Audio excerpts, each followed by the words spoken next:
Terrorism is an idea. It's not an army. You can only win a war against terrorism if you win the hearts and minds of people from with whom the terrorists are operating from. This is, throughout history, this has been the case, that if the people from whom the terrorists are operating from, if they consider them terrorists, you're winning the war. If they consider them freedom fighters, you cannot win the war, because there will be no end to it. It will go on and on. Otherwise, Israel, with its firepower, should have now been able to win the war against the Palestinians. It's not. It hasn't. India has 700,000 troops in Kashmir. The moment one small thing happened, you saw hundreds of thousands of people coming out asking for freedom. Army is not an answer to solving the issue of terrorism. So we don't even know how many Pakistani civilians have died so far. We know that last winter, just out of Waziristan, there were 150,000 refugees. Out of Bajaur, last month, there were 500,000 refugees. So imagine what the army is doing to its own people. In this war on terror, they are using F-16s and helicopter gunships. And as we all know, bombs do not differentiate between terrorists and women and children. And we also know that the militants are much too clever to be caught in some place where a drone can come and bomb them. Normally they always get away. Who die are innocent people. So what is happening? There's a backlash. When Pakistan Army went then in Waziristan in February 2004, for about a year nothing happened.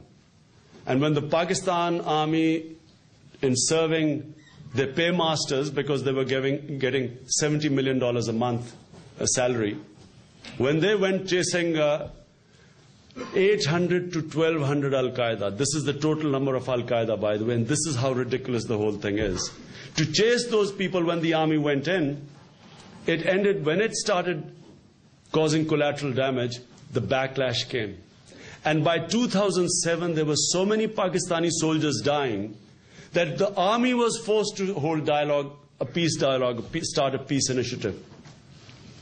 And understandably, the army had no motivation in fighting these people. They did not see any reason in fighting the people. So you had soldiers surrendering in droves. 250 soldiers surrendered to 10 Taliban. They had no will to fight.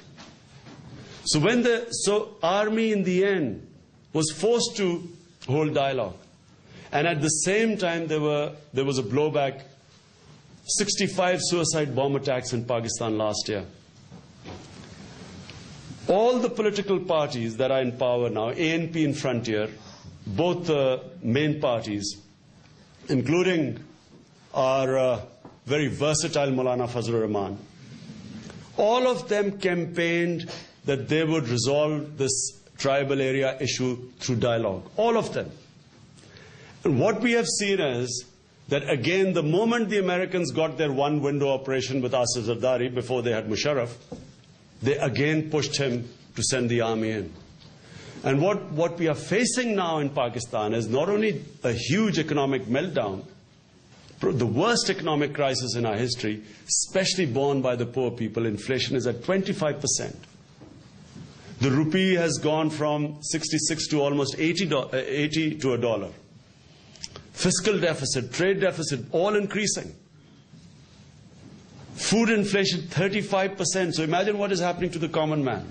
On top of this war on terror, with this blowback in Pakistan, if we have anything like last year's suicide attacks in the main cities, we could actually have a run on the rupee, because already there's flight of capital.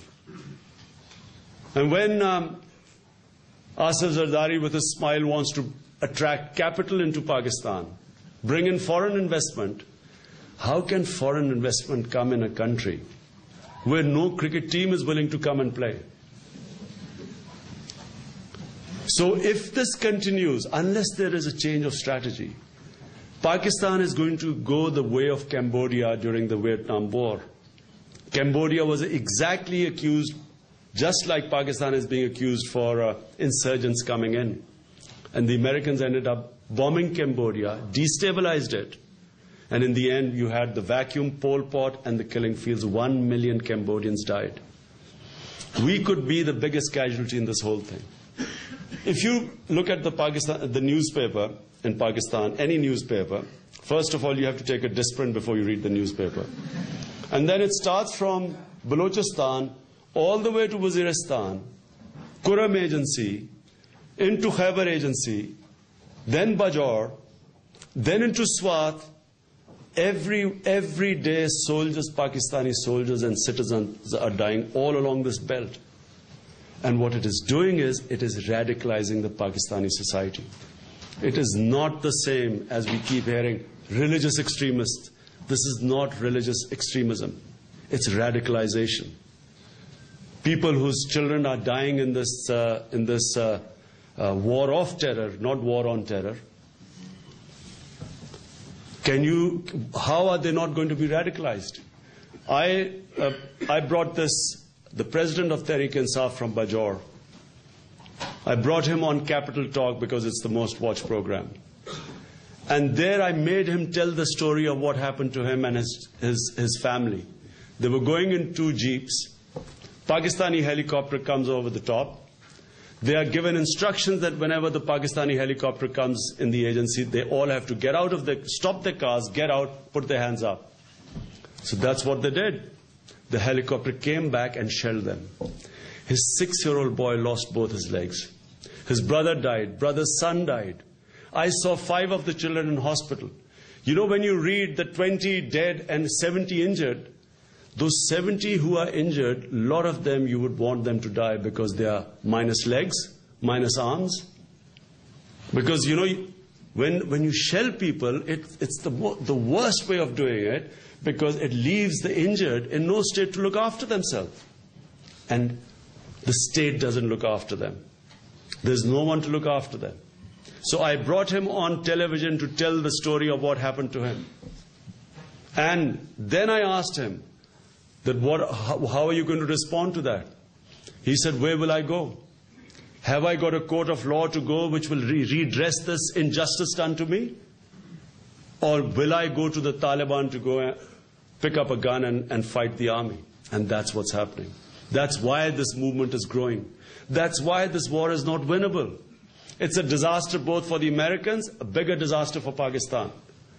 And all this in the name of pragmatism. This is being done. You have ruling elite in Pakistan sitting in these drawing rooms every day saying, but what else could we do? Otherwise the Americans will do it. So because the Americans might do it, we might as well kill our own people ourselves. And given the situation now, the economic situation, they do not have the capacity to go into the tribal area. That's why they are pushing the Pakistani army. And that's why, unfortunately, we should be resisting, and we are not. People in Pakistan should be out in streets demanding that this is nonsense what's going on. Unless and until the American forces, the NATO troops, withdraw from Afghanistan, I can give you my prediction right now, there is absolutely no chance of peace. And the reason is very simple. Right down from Alexander to the Mongolians, to the Mughals, to the British, to the Russians, they have fought every conqueror, all these were superpowers of their time. Everyone was resisted by the Pashtuns. The Pashtun tribes have fought each other, but whenever an invader has come, they've all got together. And what you're seeing now is no longer Taliban or Al-Qaeda. This is not Pashtun nationalism, what is being seen. And there is not going to be any end to it. So to conclude, this war on terror, unless and until there is a change of strategy, this is a disaster for Pakistan and it is a disaster for the US. This is what they need to understand, because all the neighbors of Afghanistan are very happy that the US is stuck in Afghanistan. They want US to be stuck there. They are beneficiaries of this. But Pakistan is what is going to be the casualty, like Cambodia was during the Vietnam War. Thank you. I look forward to your questions.